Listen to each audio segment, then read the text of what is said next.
Quand on dit mesurer, bah, on peut le mesurer, c'est effectivement. Donc, bon, heureusement, on peut le mesurer et on le mesure pour nous aider à ce qu'on appelle calibrer. Bah, on le mesure en traditionnel. Mais le mesurant traditionnel, donc en plus, il faut des équipements. Enfin, vous verrez les photos. On a par exemple des tentes. On a une stagiaire qui a travaillé 3 mois sous une tente, dans une table. Enfin, Jessica va vous expliquer un peu la partie opérationnelle. Donc, c'est super compliqué. Si, comme dit Olivier Husson, ça dépend de l'électromagnétique ou de l'électromagnétisme ou du paramagnétisme. Donc, en fait, si on fait pas gaffe, on fait une mesure, on la refait, ça, on n'a pas le même résultat. Enfin, c'est quasiment impossible.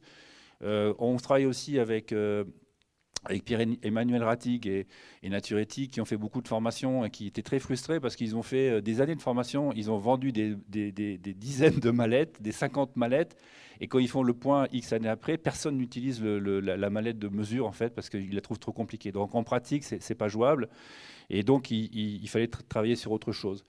Donc on a apporté ici, et donc bon, je vous remontrerai l'appareil, mais on a apporté donc on a travaillé sur cet appareil. Et donc la première innovation, c'est la petitesse de la, de la technologie en fait. Ce qui fait que tout ce que vous savez, tout ce qu'on fait dans les laboratoires, ça utilise ce qu'on appellera, je vous expliquerai la spectrométrie, ça utilise la même chose. Bon, quand on voit des équipements, même pour le vin ou pour le lait, des équipements FOSS, c'est des équipements de table à 30, 40, 50 000 qui utilisent la même chose, mais le fait qu'on l'ait dans la main, qu'on est en petitesse, bah, du coup, on a tout à fait des capacités de faire autre chose. Et en particulier, si on veut mesurer le redox, il va falloir le mesurer sur la feuille fraîche. On ne peut pas tirer une feuille, l'envoyer au laboratoire, ou si on travaille même sur la terre. Donc on est aujourd'hui en train d'être capable de mesurer aussi la masse organique, le carbone, l'azote et les trucs de sol, en flashant le sol. Donc on est en train de travailler avec le laboratoire Doria sur le sol, donc on est en train de capable de le faire. Donc la petitesse, c'est déjà une avancée assez énorme. Et donc ça vient du fait qu'on a, c'est la technologie, on intègre l'intelligence sur une puce. Et la deuxième, ce qui est pas des moindres, c'est l'interprétation de la lumière. Alors c'est un terme technique, mais vraiment ce qu'on appelle la photonique, c'est-à-dire qu'en fait c'est un pan entier de ce que la lumière peut aider à faire, non destructif, on dit le truc non destructif, donc ça c'est la lumière. Donc on va envoyer de la lumière. Et quand on regarde tous les papiers scientifiques de toutes les années qui disent comment on interprète la lumière par rapport à une valeur chimique qu'on veut avoir, donc par exemple le pH ou le redox, souvent c'était étudié dans le passé, hein, parce qu'on a dit même, tu as dit bioélectrique de Vincent, 1040, 1940, etc. Donc la spectrométrie existe aussi depuis des lustres, mais c'était utilisé donc avec des mathématiciens et des statisticiens qui cherchaient à trouver, y a-t-il une relation entre ce que je trouve dans la lumière et le résultat, par exemple le pH. Et ils cherchaient des relations linéaires, des relations statistiques. Et donc tous les papiers qui existent aujourd'hui sur le sol, sur tout ce qu'on voudra, font état de ces recherches dans ces papiers. L'avancée majeure aujourd'hui, c'est l'intelligence artificielle qui permet d'un coup de baguette magique déjà de refaire pratiquement la même chose. Donc, trouver, y a-t-il des relations machine learning qu'on appelle machine learning simple, mais surtout le deep learning, les réseaux de neurones. Donc ce qu'on n'avait pas trouvé avant, éventuellement en demandant à un réseau de neurones, est-ce que toi tu trouves la relation entre le redox et la courbe de lumière? Et la réponse est oui. Donc on a aujourd'hui réussi à trouver le redox parce qu'on a réussi à mettre un réseau de neurones. Donc on a développé donc ce scanner donc, qui permet aujourd'hui de mesurer le pH redox. Comment ça fonctionne? En fait, l'infrarouge, donc on utilise ce qu'on appelle donc le proche infrarouge. Donc c'est une bande de lumière. Bon, dans la lumière, alors il y a des puissances de lumière en fonction des bandes. Donc on a la bande de ultraviolet, on a la bande visible, on a la branche infrarouge assez facile dans ce qu'on appelle proche infrarouge, c'est-à-dire 900 nanomètres à 1700, 2000 nanomètres, et des infrarouges lointains ou moyens infrarouges qui ont des puissances phénoménales, mais qui sont très compliqués à mettre en œuvre. Donc aujourd'hui, nous, on utilise ce qu'on appelle donc le proche infrarouge de 900 nanomètres à 1700 nanomètres. Et donc, on va envoyer des bandes de lumière. Donc, on va envoyer 256 bandes de lumière dans la matière. Donc, on va commencer à 900, 904, 908, etc. Tous les 4 nanomètres, on va changer de bande. Et à un moment donné, ce qu'on appelle la spectrométrie vibrationnelle, il y a des liaisons entre les atomes qui vont vibrer. Alors après, bon, il y a des chimistes, je pourrais faire des slides et des slides, quelle liaison, quelle chimie, les protéines, etc. Mais en tout cas, donc, la matière va vibrer, et en vibrant, quand on va récupérer la lumière, donc il faut qu'on plie la feuille, par exemple si c'est une feuille, que la lumière évidemment ne traverse pas. Donc la lumière doit aller, il y a un capteur de retour, et quand on va mesurer la lumière, quand elle aura vibré, il y aura eu ce qu'on appelle une courbe d'absorbance. Donc vous avez des courbes en bas qui correspondent à le retour de cette lumière, la courbe d'absorbance de la lumière qui est envoyée, en particulier si on prend le cas dans la feuille de vigne. Et donc tout le travail qu'on a fait, c'est ensuite de voir, bon, avec des informaticiens et de l'intelligence artificielle, est-ce qu'on peut trouver le réseau de neurones qui trouvait? Donc on a trouvé oui. Donc aujourd'hui, on a un taux de prédiction à peu près 92%. Donc on est capable de prédire le pH, le redox et la conductivité à 92%.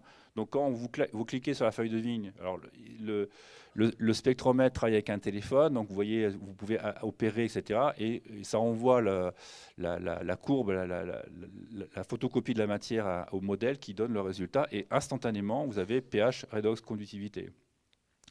Et après, sur le téléphone et aussi sur le cloud, quand vous revenez le soir, vous pouvez surveiller les différentes opérations et votre parcelle ou les cultures. Et vous avez donc la croix redox. Aujourd'hui, on met les points sur une croix pH redox. À terme, on va essayer d'avoir les abacs qui vont bien et trouver où sont les bons équilibres pour donner des résultats. Mais donc voilà comment on fonctionne.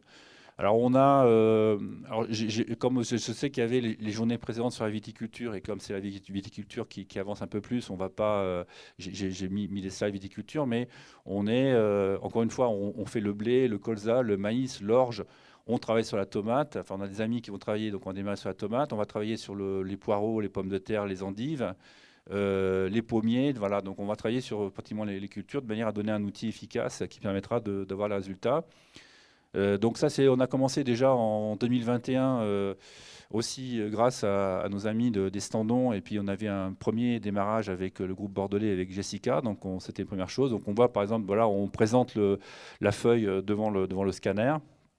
Alors en 2022, bon, Jessica vous en parlera plus longuement, mais donc on a fait cette campagne d'observation et de mesure. Donc je ne vais pas m'étendre parce que je pense que Jessica va en reparler, mais vous voyez que bon, le dispositif est un peu lourd en fait. Il fallait quand même toute la journée, ça a duré 3 mois quand même, installer le matériel, puis il faisait quand même chaud. Et donc voilà, principalement, donc on a le scanner aujourd'hui donc, qui est attaché avec le téléphone qui fonctionne. Alors après, on a du futur qui est déjà en route. Donc on est très excité d'un nouveau produit qui est très petit, qui utilise un peu la même technique, mais évidemment qui n'est pas un spectromètre en soi, mais qui a des points de lumière. Et si on fait l'analogie avec nos amis américains qui sont venus de temps en temps présenter la Bionutrient Food Association, ils arrivent avec un petit appareil à mesurer polyphénol antioxydants. Là, on a 44 points sur une bande, donc des points qui sont envoyés UV visibles, infrarouge. Alors on ne sait pas si ça fera autant que l'autre, mais en tout cas, on sait que ça fera quand même des choses. Et surtout, on parle du One Health, on est dans des projets One Health, on est intéressé par toute la chaîne. Là, on parle aujourd'hui de la plante, du redox, pH conductivité, mais on s'intéresse aussi à mesurer la qualité nutritionnelle et faire la relation entre la qualité des plantes et du sol et la qualité de ce qu'on mange. Aujourd'hui, on ne sait pas ce qu'on mange. Vous avez pas mal de présentations qui montrent que, par exemple, pour avoir la même vitamine C sur une pomme de 1950, il faut manger 100 pommes en 2015 pour équivaloir au même taux de vitamine C. Donc on a perdu beaucoup de choses. Donc on est en train de travailler sur la relation entre la qualité nutritionnelle et les pratiques agronomiques. Et on travaille aussi dans l'élevage, pareil sur le pH, redox, conductivité. Et on a aussi une version assez excitante liquide. Voilà, avec une cuvette portable, petit.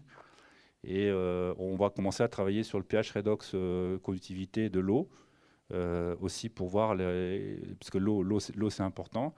Et dans les domaines d'élevage, bon, on fait aussi le lait, on va pouvoir aussi voir peut-être les thés de compost, les urines, enfin tout ce qui est relativement transparent. Donc on a toute une gamme de nouveaux produits pour lesquels on continue à développer pour pouvoir fournir ces mesures non destructives et en un clic pour mesurer, pour progresser.